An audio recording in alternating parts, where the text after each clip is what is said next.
Welcome to all present and all of us who are joining online. Please stand for an expression of faith. We are honoured to serve our community.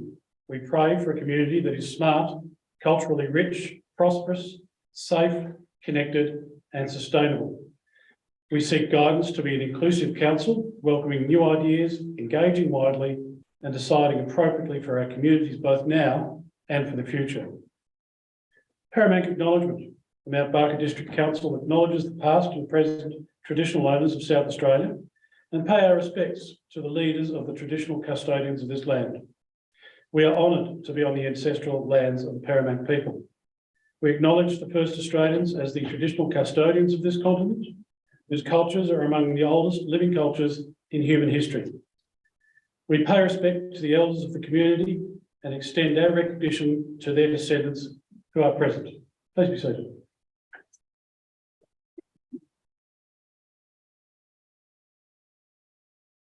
Apologies or leave of absence. I have an apology from the Mayor, and thus I'm in the seat tonight. I have no leaves of absences. Do I have any requests for apologies or leave of absences? No. Questions from the gallery. Question time is a 15-minute segment at the beginning of the meeting to allow members of the public in the gallery to ask questions. It is not a time to make a deputation, have intense discussion or debate. It's simply to ask questions. The questions must be presented with courtesy and respect. They must not be of a personal, intimidating or vexatious nature. The questions are not restricted to those regarding the agenda items, but they must be relevant to this council or be within the jurisdiction of this council. Any questions outside of this policy will be disallowed. The minutes will reflect who asked the question and the topic. Should the question not be able to be answered, the question will be noted by the Minute Secretary for further investigation and responded to by administration staff at a later date. It is the responsibility of the person asking the question to provide their name and contact details to the Minute Secretary. At the end of the meeting, there is an opportunity for questions regarding items on tonight's agenda. Members of the public are advised that council members and staff appreciate opportunities to respond to questions outside of council meetings, as this can allow for a considered response to complex questions or questions requiring investigation. Do I have any questions from the gallery? Please come forward and state your name and ask your question. Hello, my name is Nathan Ross. I'm asking a question as the chairperson of the Friends of the Library at Mount Barker Incorporated. Recently, our organisation received a $2,000 SA Youth Week grant for activities to occur at 2 locations, one of them being the Mount Barker Community Library. When contacting the council, we asked if the program could be promoted via their Facebook page, which was declined. So I'd like to know why the council made this decision and why they consider that to be acceptable practice in terms of council operations. Well, I can say to you, Mr. Rogers, that I've seen the Youth Maker Space on their Facebook page this week, especially with relation to the Harrogate event. I do understand your query, but I have seen it on the Facebook page, and I've also seen plenty of a lot of signage up around the area in regards to it. My second part to that particular question, that other element you're referring to is a different event, but the Friends of the Library at Mount Gambier, they also provided sponsorship to the library down there for a SA Youth Week event, which was promoted by the library's Facebook page down at Mount Gambier. Considering the library at Mount Barker does not have a Facebook page to promote its own activity, is it something the council should be considering so they can provide a level playing field for Friends of the Library organisations, similar to what others have, such as at Mount Gambier, such as Adelaide Hills Council, and also at Victor Harbour? Thanks, Acting Mayor. Thanks, Mr. Rogers, for your question. I need to take some advice from staff. You've alerted us to the fact that the Friends of the Library of Mount Gambier have access to a Facebook page. I'd need to get some information and then respond back to you. Thank you. Thank you very much.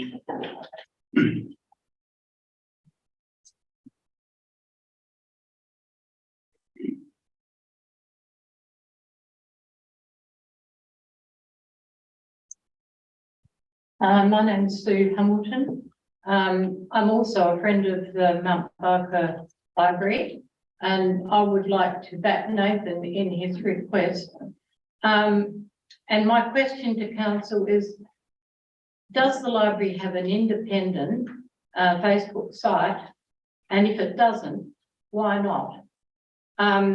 There's a lot of reasons why it should have its own independent Facebook site. A lot of people who read Facebook want to know when there's visiting authors on. They want to know about council events, and they don't always find the Mount Barker Facebook site easy to negotiate. So I think it's about time and imperative that we get a Facebook site for our own library. Would you like to wait for a response or? Oh, yes, I would. Thank you. Well, there was a question, didn't there?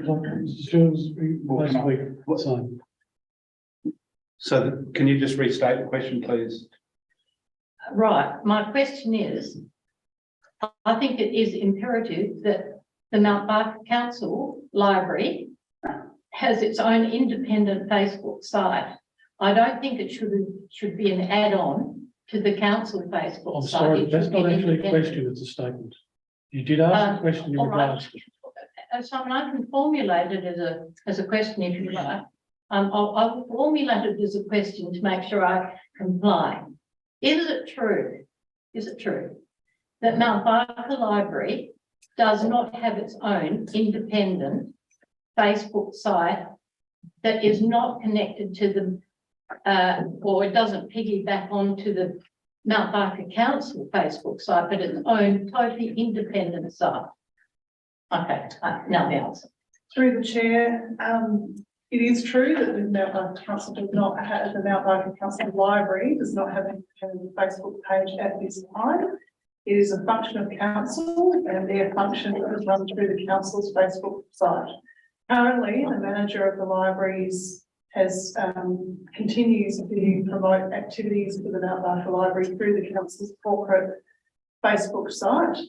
And to answer Mr. Rogers' question earlier, at the present time, the council's Facebook site is used to promote activities that are sponsored by or funded by the council, and all other activities of which the activity that Mr. Rogers is talking about, which is not sponsored or funded by the council, goes to our community notice book site on our website. Mr. Rogers was asked to put his activity on that community notice board, and we then promote that community notice board through our Facebook site. Well, I'm going to reply Thank you, to Ms. that. Hamilton. Thank you. Not good enough, sorry, not good enough.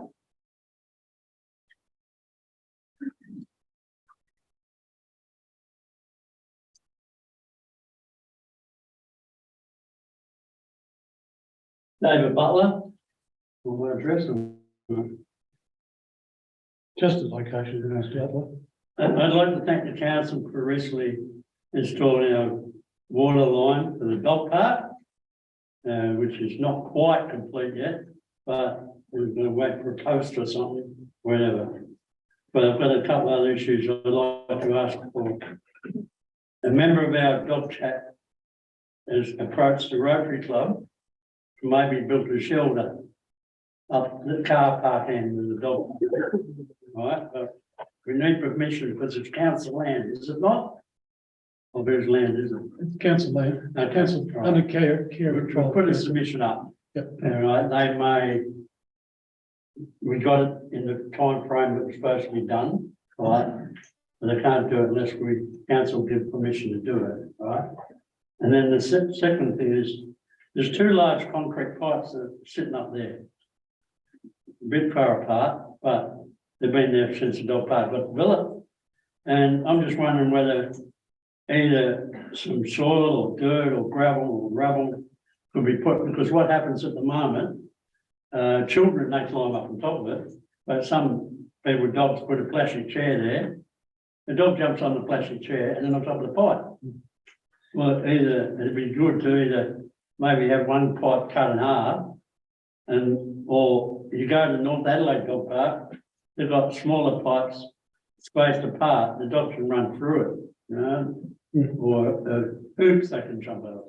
Well, my dog jumps over the logs, but not all dogs would run over a pipe, but kelpies and that sort of dog, and I've seen children climb up on top of them.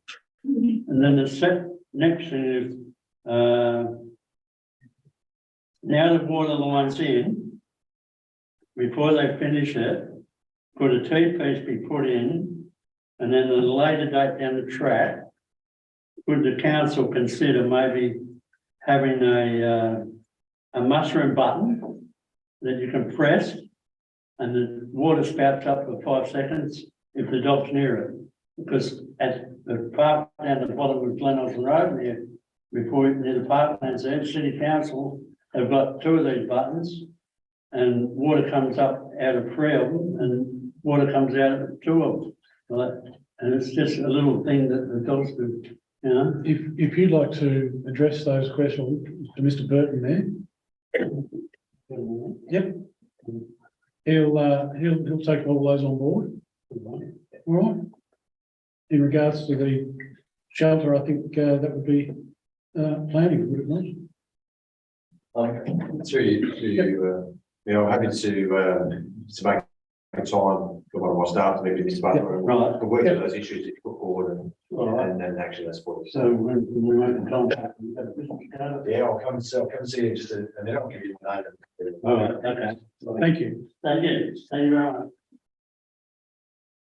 Are there any further questions from the gallery? That being the case, item 3 is confirmation of the minutes. Do I have a move for the confirmation of the minutes of 6th of March 2023 council meeting is circulated to the members? Councillor Jones moved, seconded. Councillor Orr. All those in favour? Those against is carried. Item 4, conflict of interest declaration. Council members are reminded of the requirement for disclosure by members of a material or general conflict of interest in relation to items listed for consideration on the agenda. Members, are there any conflicts? Councillor Hahn. Thank you. I'd like to declare that I'm a member of the National Trust of South Australia. Unless there's a decision to be made, then I will remain in the chamber.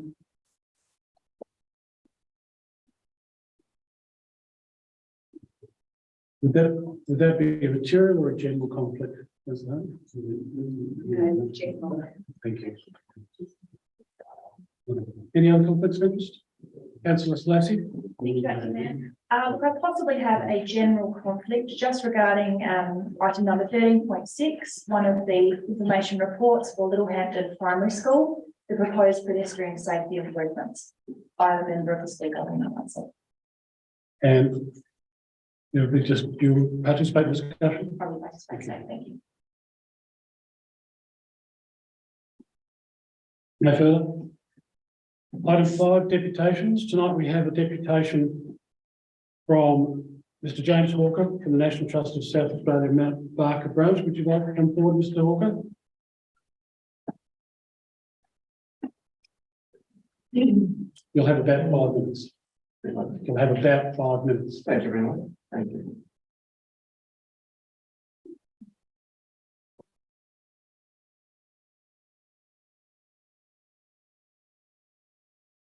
When do we commence? Go ahead. Go right ahead. Okay. We can start again, please. I wasn't aware that it started. No, we haven't started the clock. All right. The land at Dunbickle was the most amazing gift to the people of Mount Barker. Clearly, it's a legacy which was given to the people of Mount Barker, and that in doing this, what has happened is we've been given land for recreation, and recreation is what we're talking about, passive recreation. Is that moving on? Thank you. That's right. Dunn and Bickle, when they gave the land, we talked about 1890s. Not today. They didn't have the pressures of today.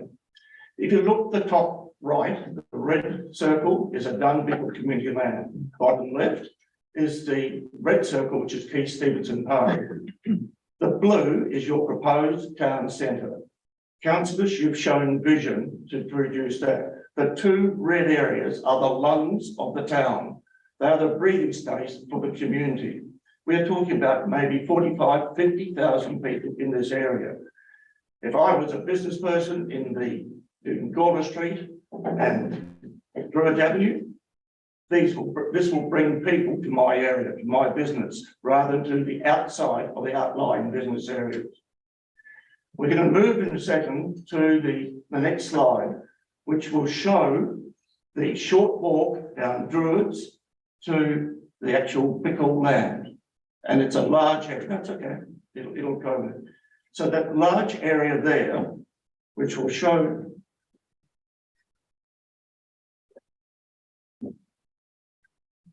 that should be going over. Okay. Now we had a short walk and we've gone up to Druids to Cameron. If you look at that area, the council in the days past regarded this gift as three portions: the oval, a caravan park, and the mountain swimming pool. It is not that in terms of the Dunn Bickle gift. We're looking now at what the mountain pool could look like. When we're looking at the green space, look to the right, down the Dunn Oval, fantastic. This is our vision. And I ask you to read that to yourself. And afterwards, if there's any questions, we'll add to it. I would say at the bottom, this is an area we see for the little nippers of South Australia for the future.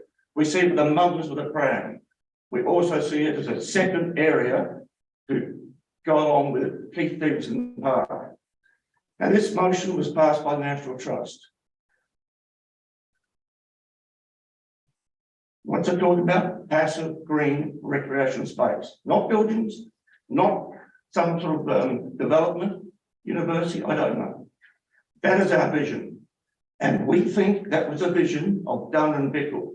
They didn't know about development plans. They didn't know about Community 12, Area 12. They knew about recreation for the people of Mount Barker. And we hope you see that.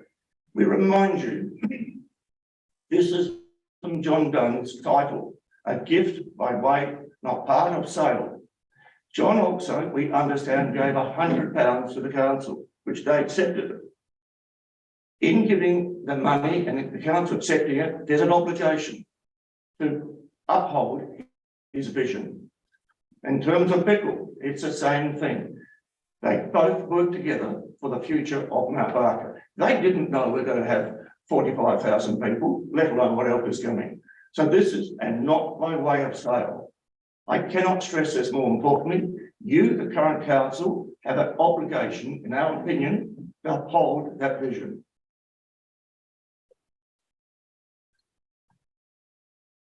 If you come from country areas, some of us are from away.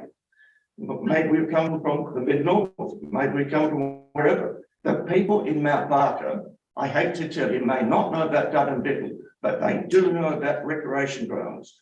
You think of Keith Stevenson Park and how well it's been used, lost dogs, whatever you want to put on that, fantastic. It's a second complementary area we're proposing that you people can pick it up. If we look again, this is looking at the future. If anyone in this room, a councillor, can tell me how many people are going to be here in the year 2050 or 3,000, we'd love to hear it. We say there's going to be more than there is now, and a lot more. And the green space that you see and get used to, you've got to be gone, particularly in the Mount Barker area. Looking here from the European Environmental Agency, we're now talking about the well-being, relaxation, and of people, their mental state and what they can do. For those of you who've been down to the Dunn Oval, that's what we're looking like. If you can imagine a caravan park developed back to green open space, the mountain pool has gone back to green open space. If I suggested to you go and put a motel on Keith Stevenson Park, would you put your hands up and vote? I strongly doubt it. And we hope you would take the same view. So elected members, I ask you, do you want to be remembered for green recreational space or a bit more concrete and bitumen? Fantastic. You've got a choice. The choice is yours.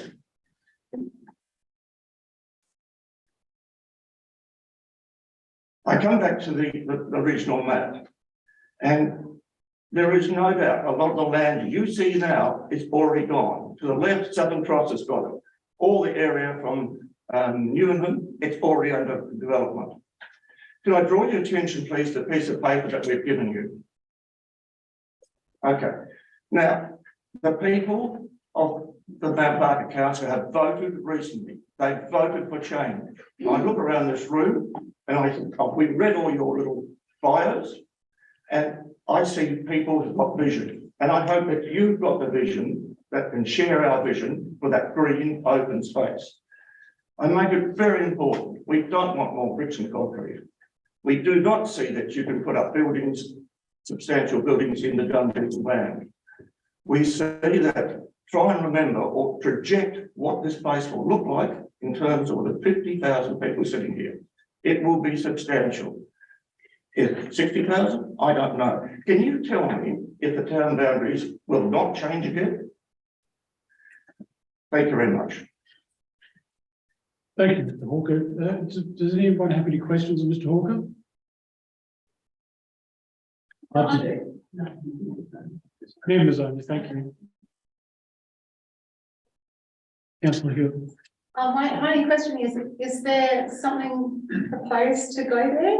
Or is, what's proposed to go there? For us, No, like you're doing a deputation asking for us to make a decision to make it green open space. yeah, in here, But what's preventing it? Like, I'm not sure, like, are you preempting something or are you coming against something that? okay, we are preempting that we do not want any development. Oh, okay, so. We are clearly on that. We do not want any development. There's a small thing down the bottom here, which says our vision or their vision did not consider a hotel, velodrome, education institution, railway station, or any other substantial construction. Right. We envisage green passive space. When the mountain pool goes, Yeah. green space. Right, you're When it speaking becomes to redundant, like, yes, okay, please. right, okay. And thank we you. hope the council, those motions there, you may consider.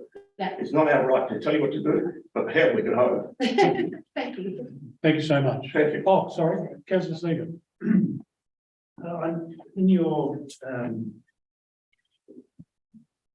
handout, you mentioned about passive green recreation park and several times. As I understand, it was left as a recreation park and passive, active recreation and passive recreation are both recreation. I don't quite understand why you're making that, putting the word passive in there. What are you? Okay, be honest with you, I wasn't there when Dunn and Bickle made their requests, and none of us were there. All we can say is, what do they understand by recreation? I believe they might have been down to Adelaide. I believe they might have seen the green space, which was planned. Mount Barker is a bit unlucky. You've had development forced on you, whether you want it or not, without the planning as was done in Adelaide years ago. So we see it as passive green. Now, the council in days past have interpreted by putting a pool there. Okay, you can argue that was recreation. You could argue that, but we don't see it. We see it should go back to passive. A caravan park was put there. Now that was massive, that was a need for the area. Quite frankly, I cannot interpret that in any way. I've actually looked in the dictionary. I can't see the word caravan park written there. So I believe that was a mistake. It might have been at the time, but to us, that is inappropriate. And when that lease is up, when the time comes, you will be thanked. If you vote for passive in terms of like P. Stevenson, you'll be thanked by the people of the future generations. If they won't remember me, they won't remember Dunn, but they might remember you of making the right decision. Thank you. I think perhaps it's a matter of definition, and I'll accept the recreation. I'm not sure whether I needed really. Councillor Goss. I'll ask Mr. Hawker, because if he hasn't seen it, he might be interested in viewing the document. But there actually is a document, I think by Mr. Dunn, that describes his vision for that land and describes it as shaded walkways between trees where somebody can relax. Pretty well classically the definition of passive open space. I think that was done when the council found the bequeath document, in fact, about 2016. So it's an interesting read that actually does describe what is passive recreational space. But just wondering whether you've seen that. Exactly. Now, thank you for that. Can I just add, in terms of Mr. that Hawker, recreation? Mr. Hawker, I think we've had a fair go. Thank you. Thank you so much. Appreciate Thank it. you very much. Thank you.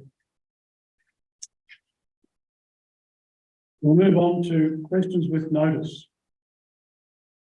Councillor Seager, you had a question on notice. The answer's been provided by officers. Are you happy with the answer? I'm quite happy with the answer. I think my concern is obviously that the population of Corellas that are evident in some parts of the district are driving residents. Pushing that envelope, I think. Going and Kanmantoo at the moment are completely overrun, and from some time about 5:30 in the morning, or daylight saving time till late in the evening, we are blessed with the mass choir. And quite frankly, it is an issue that needs to be addressed. I believe it's a state government issue because it extends across multiple council districts. But I accept the report from the officers, and I look forward to being able to follow this up when I get the report in June. Thank you. Thank you. There are no other questions on those. Questions without notice. Members, are there any questions without notice?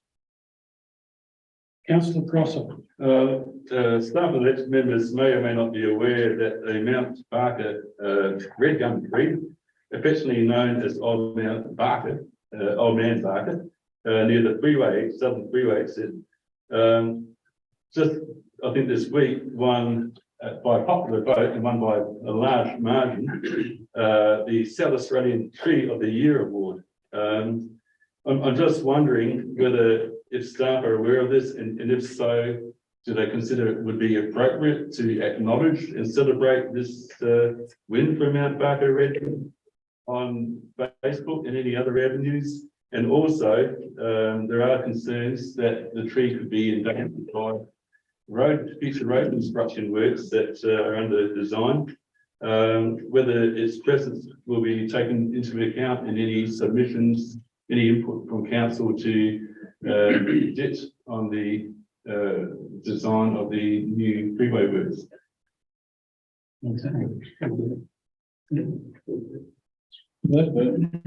That's you, Presiding Member. Yeah, so we are aware of the award that's been acknowledged this tree, and it's fantastic. I know staff are very excited to hear that today, and our digital communication staff are well aware of it as well. So I'll take the recommendation that some sort of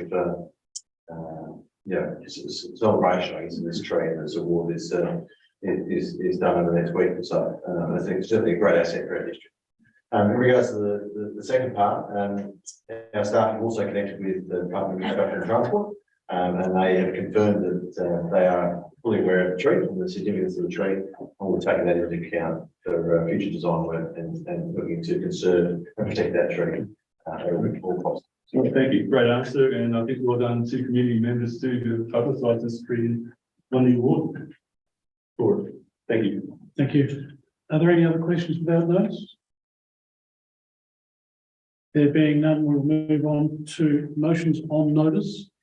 8.1, live stream of council meetings.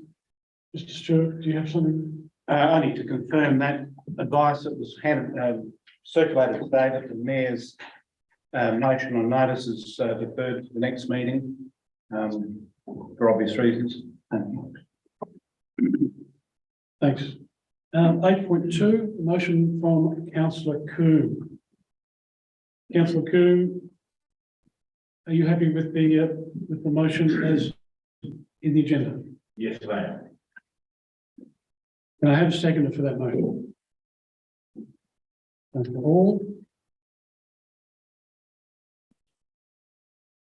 Councillor Coombe, would you like to speak to your motion? If I may, look, a ratepayer brought to my attention that a question from the public at a council meeting does not have the answer recorded in the minutes. My view is that the minutes should reflect the outcome of the meeting.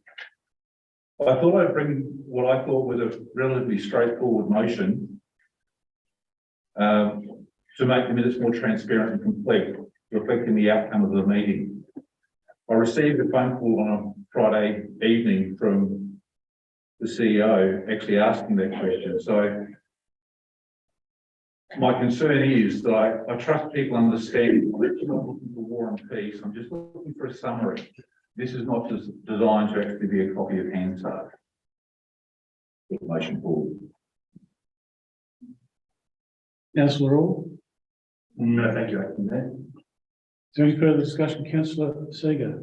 I'd just like to commend the staff brevity in terms of their amendment, and a brief summary of the reply coverage provided at the meeting, I think, is an excellent response that fulfills Councillor Coombe's requirements, and the emphasis should be on brief, but I do understand the desire for reply. Councillor Grosser. Yeah, I would have, Councillor Coombe said that some election members may prefer this to wait for the review of the code of conduct of meeting procedures, which I would have preferred to discuss in context, but I do support it because I think it would be quite an improvement. And because there's been a lot of feedback from residents who've asked questions over the year that they've been satisfied and I think minuted. And a discussion by election members about doing something about it and nobody ever has, so here we have the motion, so why not support it?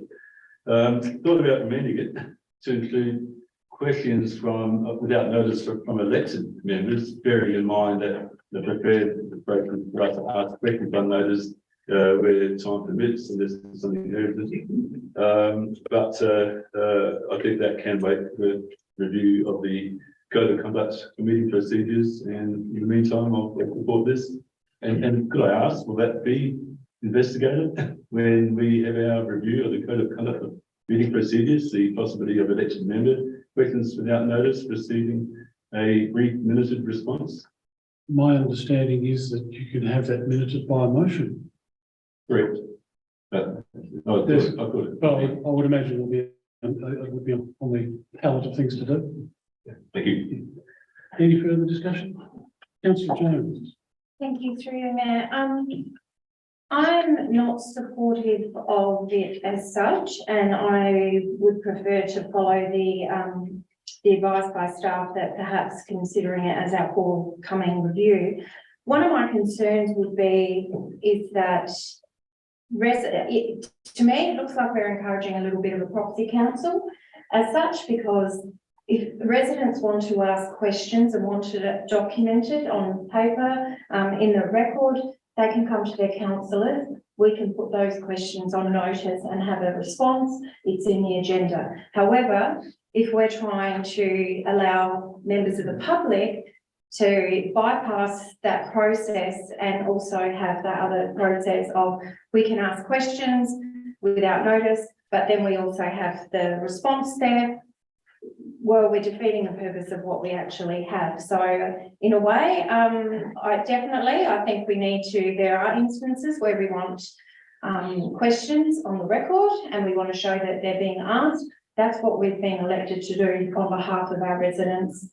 So I do think we need to show a little bit of caution how broad we want to do that, and we can achieve the same thing just by doing our jobs and what we're elected to do. We'll achieve the same thing. Thank you, Councillor Jones. Is there any further discussion? Councillor Coombe, would you like to close? Members, you've heard the debate. Take a vote. All those in favour of the motion? As against? Motion is carried. Item 9, motions without notice. Members, are there any motions without notice? No. Item 10, petitions. There are no petitions being received. Item 11, recommendations from committees. No recommendations have been received, which brings us to item 12.1, Macclesfield Creative Pursuits Arts Event. The motion is that council reallocates $1,342.25 from the 22-23 community event round for the Macclesfield Biennial Stone Sculpture Symposium to the Macclesfield Creative Pursuits event. Have I mover? Councillor Jones, seconder. Councillor Grosso. Councillor Jones. I'll reserve my right, thank you. Councillor Grosso. Look, you know, no problems with this. It looks like a really good event. It's well supported. There's a lot of in-kind funding from the community, a range of activities to appeal to a lot of different people.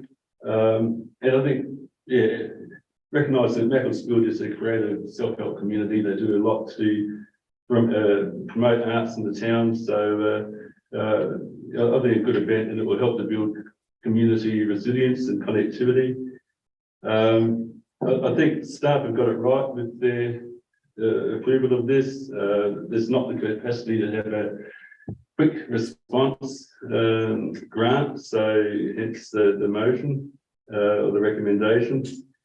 Only a tiny amount of money, $1,340, and that would activate Enable Street and bring economic return. It's a tiny proportion of what we give to some events that probably aren't as leveraged as this. I like the fact that the community association is insisting on environmentally sensitive utensils and cutlery. I'd like to see that at all council sponsored events across the district in time. I think a lot of positives, and my only question from a quick reading of the report, I wasn't sure whatever is the balance of the $5,000. Is that still going to be used for a stone sculpture symposium? Through you, presiding member, no, that event is no longer occurring. Okay, thank you. Any further discussion? Councillor Martin. Yes, I've got a two-part question. One is asking if any other event organiser who seeks a funding amendment such as this will be given the same opportunity. And the second part is in relation to the concept of a quick response grant. Is that something that we can pursue for any event that might emerge between funding cycles?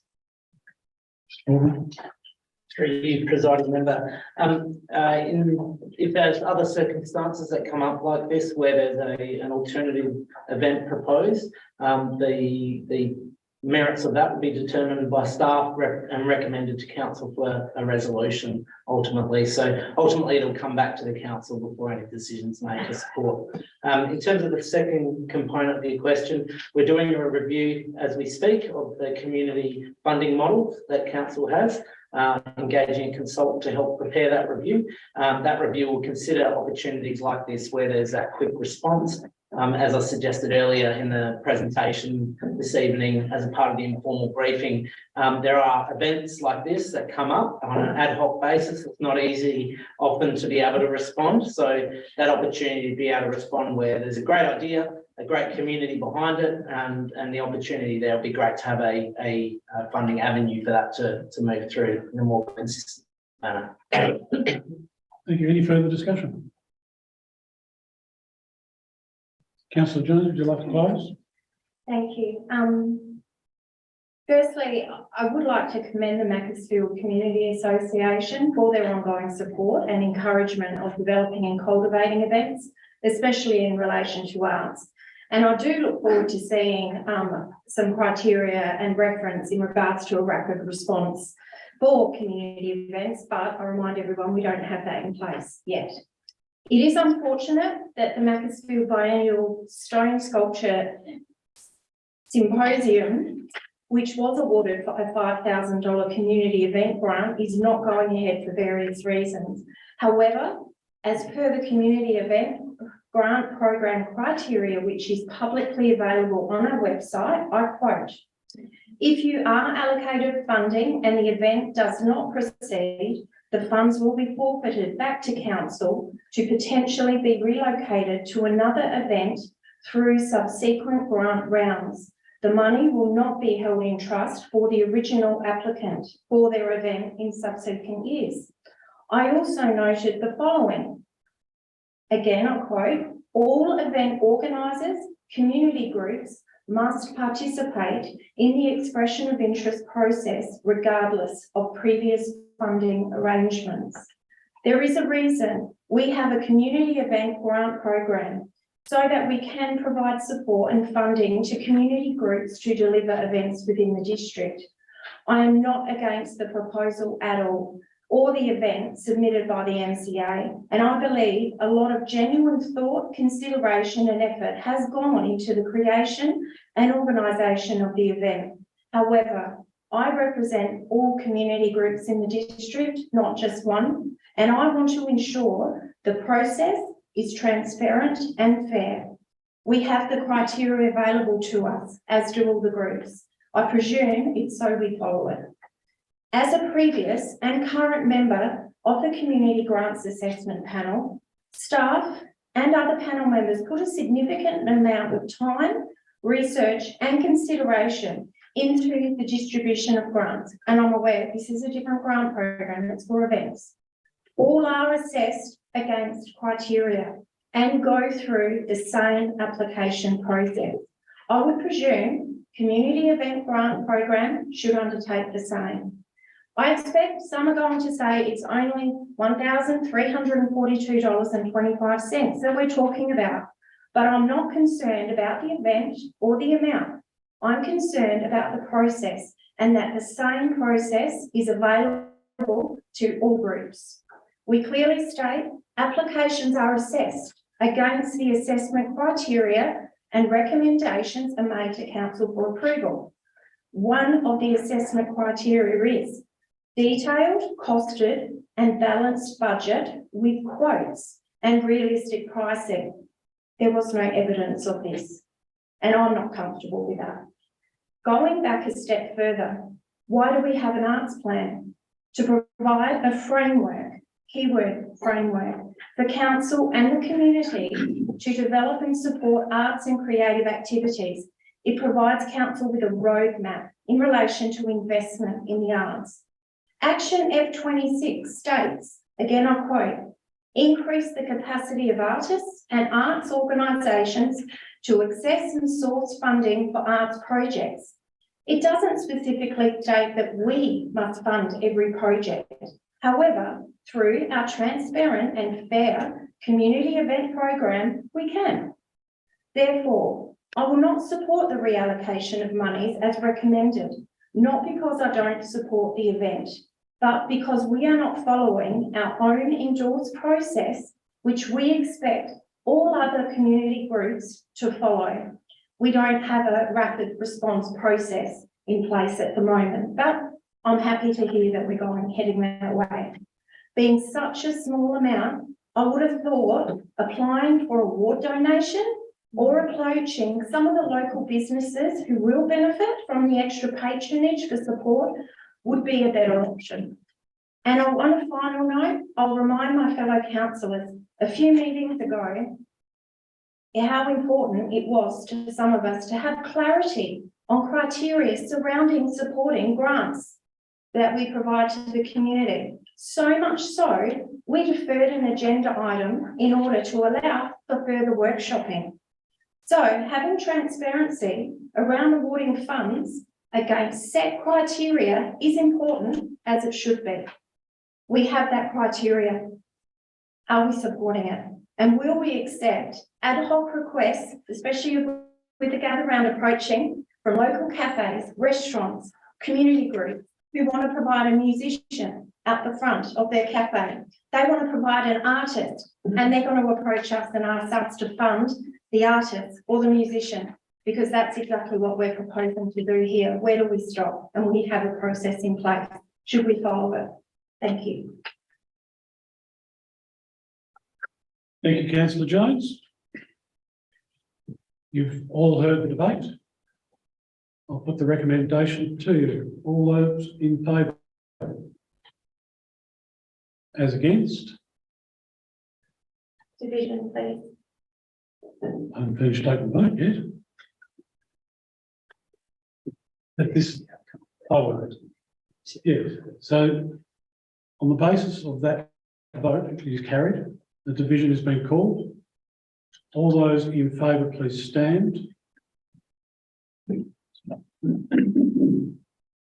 Councillor Zalassi, Councillor Grosser, Councillor Seager, Councillor Coombe, Councillor Orr, and Councillor Harding.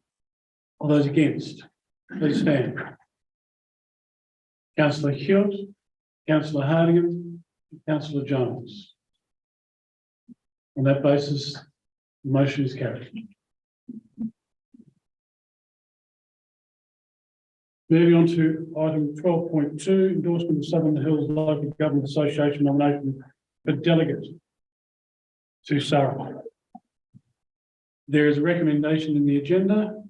The council endorses Southern Hills Local Government Association Board nomination of Mayor Darryl Huseman, District Councillor Yankalilla as the region's South Australian Regional Organisation of Councils delegate to fill the casual vacancy created by the resignation of Mayor Keith Parkes. Someone ready to move that way? Councillor Hewitt.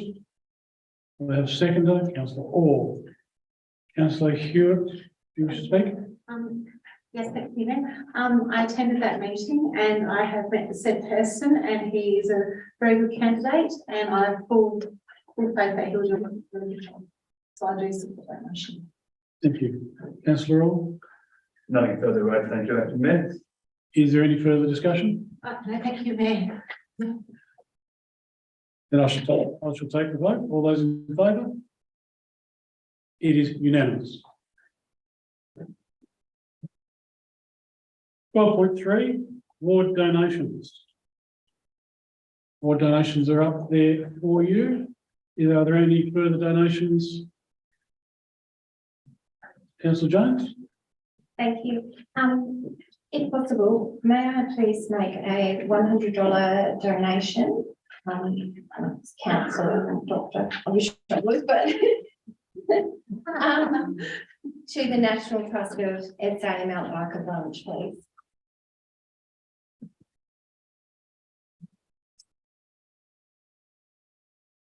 Could you put me down for the same amounts for Littlehampton and the place? And I'm not Dr. Allen. Thank you so much.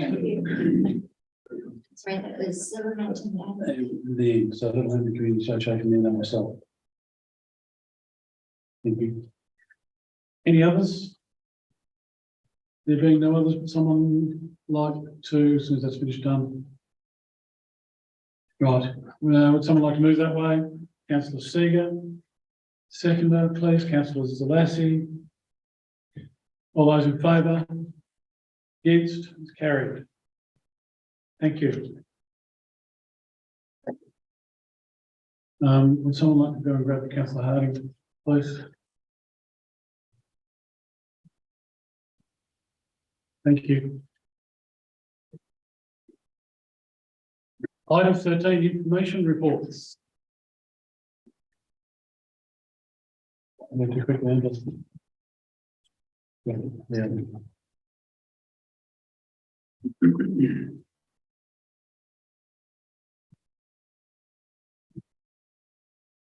Item 13, information reports.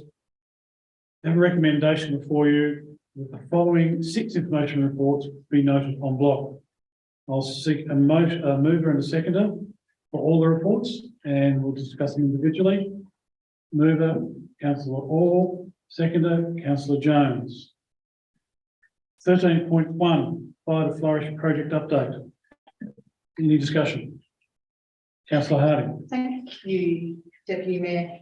I'd just like to commend all of the staff who are involved in the Fire to Flourish Community Resilience Project.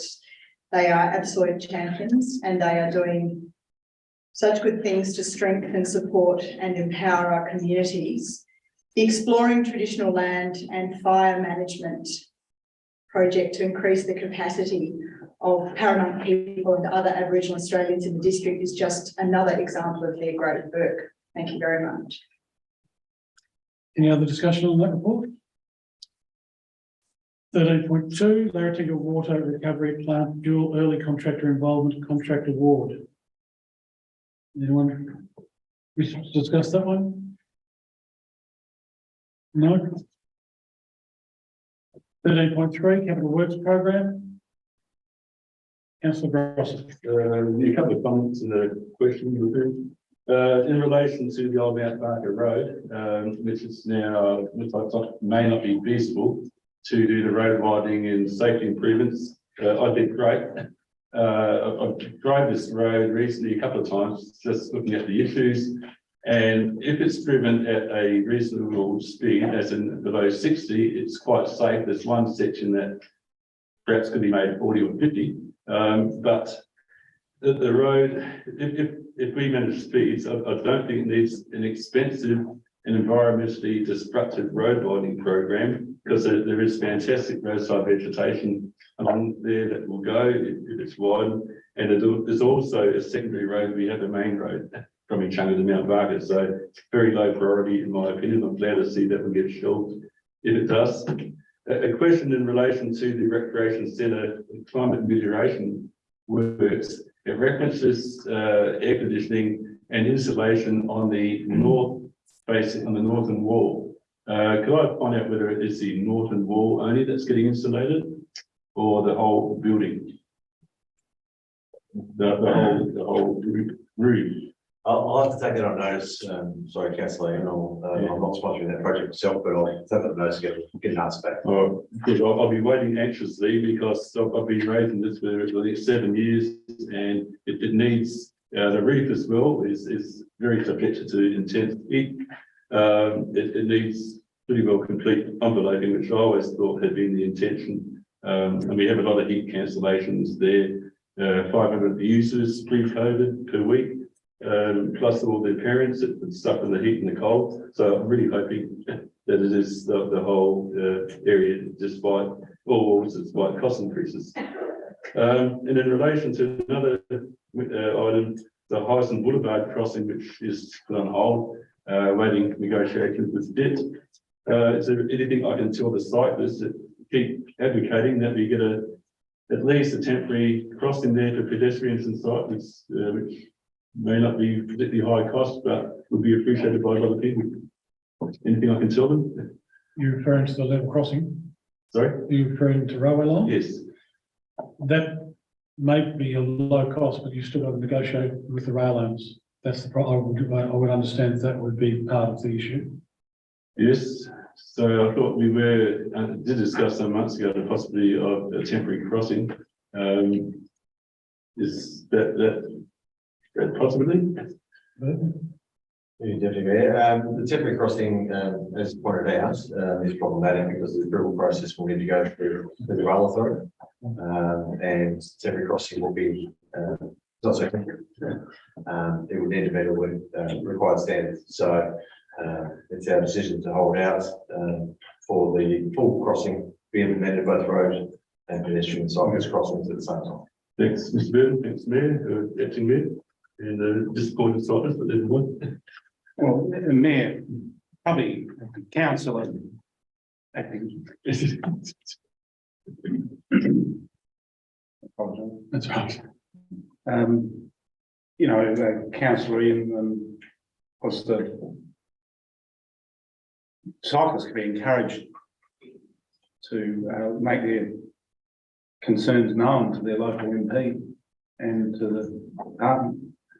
After all, we've been waiting for the department. We've been working patiently with the department to get action on that crossing. It is becoming increasingly problematic, that section. The cycling movement are pretty effective at making their voices known. So by all means, tell them to contact their local MPs and the department, please. You know, there may be frustrations known through you to council, and we in turn have been representing their interests to decision makers in government. So ask them to lend their voice to that, please. Thank you, Seager, for the voice. Communicate that on. Any further discussion on that item? 13.4, Summit Precinct Regional Leisure Centre Operator Expression of Interest. Any discussion on that one? No? Yeah, councillor Head, see? Only to say that this marks a significant step forward in the process where we're going out to expression of interest, and that in turn will quickly lead to contractor involvement and to the development of the facility that the community will, when it's completed, be extremely happy to see. So I'm just very pleased to have it happen. Thank you. Any further discussion on that one? No? 13.5, Echunga Main Street Upgrade Project. Any discussion? Councillor Hewitt. Thank you, Deputy Mayor. I just want to express how happy it makes me and the Echunga community that work has commenced on preparing the draft concept design for future upgrade, and that we're incorporating the option of underground power line and the creation of a stakeholder reference group. We're really excited. So, yay. Thank you. Any further discussion on that item? Councillor Gross. Yeah, look, just ditto on that, and I think well done by the community. They've advocated so strongly, and they've been consistent and they've articulated well, and it's consistent with the township plans that we need to implement or move on with implementing. So yeah, I think it's great. Thank you. Anyone else? Councillor Harding. Actually, just following on from Councillor Grosso, I'd also like to include, yes, everybody, elected representatives and the staff for working very well with the community's occasion. New elected member, it's the first time I've actually seen everybody in action anyway, but it's been, especially the creation of the community reference group, it's really been wonderful to watch democracy in action and stuff. Thank you. Thank you. Any other discussion on that point? Thank you. 13.6, Littlehampton Primary School proposed pedestrian safety improvements. Any discussion on Councillor Zalesi? Thank you, Acting Mayor. I just want to say that I'm really pleased to see that a solution to pedestrian safety is being sought for Littlehampton Primary School. It has been a safety issue for school children and community for a long time. There have been too many near misses for children. There have been minor car incidents and certainly frustration with the current traffic situation and children's safety at school drop-off and pick-up times. I'm grateful to staff for negotiating the maximum state government grant funding contribution towards this project and for its inclusion for consideration in the upcoming draft annual business plan. The children's safety is paramount, and it would be lovely to have 2 new emu crossings installed for students and the community ready for 2024. Thank you. Thank you. Any further discussion? Thank you for all those. Councillor Orr, then wish to close? No, thank you, Mayor. That being the case, I'll put to the vote. All those in favour? As against, it's carried.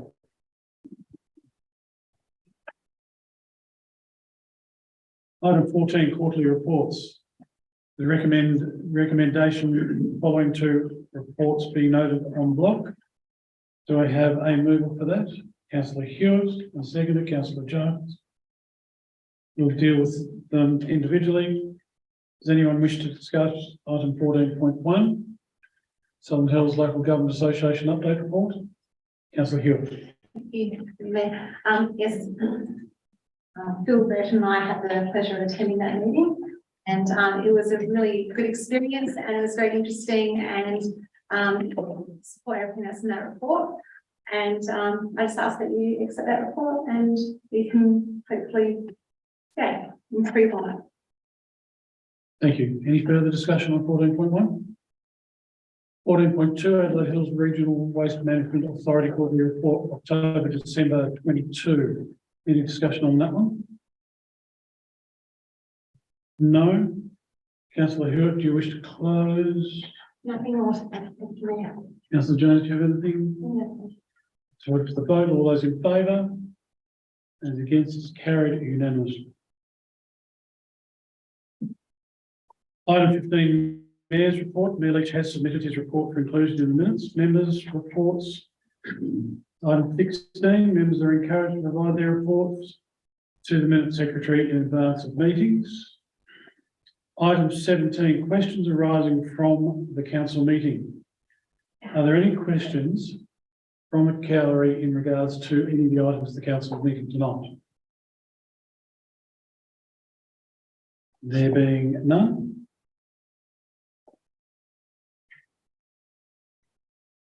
Item 18 point confidential reports. At this stage, I'd like to thank the people from the National Trust who have come tonight and all those who are in the gallery. 18.1 report titled confidential item wastewater infrastructure capital contribution for service upgrade. Section 90 in brackets 3 in brackets B order. Pursuant to section 90 in brackets 3 in brackets B. Pursuant to section 90 in brackets 2 of the Local Government Act 1999, the council orders that all members of the public except the Chief Executive Officer, Deputy Chief Executive Officer, General Manager. Yeah. Where are we now? Oh, there we go.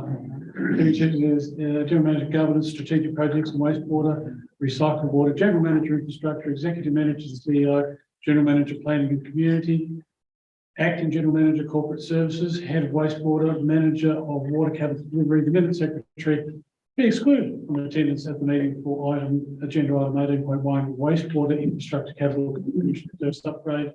Council is satisfied pursuant to section 90 in brackets 3 in brackets B of the Act. The information to be received, discussed or considered in relation to this agenda item is information, the disclosure of which could reasonably be expected to confer a commercial advantage on a person with whom council is proposing to conduct business and would prejudice the commercial position of the council. In addition, the disclosure of this information would on balance be contrary to the public interest. The public interest in public access to the meeting has been balanced against the public interest in continued non-disclosure of this information. The benefit to the public at large resulting from withholding the information outweighs the benefit of disclosure of the information. The council is satisfied that the principle that the meeting be conducted in a place open to the public has been outweighed by the circumstances because of the disclosure of council's commercial position may prejudice council's ability to be able to negotiate a cost-effective proposal for the benefit of the council and the community in this matter. Would someone like to move that way? Please. Councillor Zalassi. And seconded, Councillor Jones. All those in favour? Carried.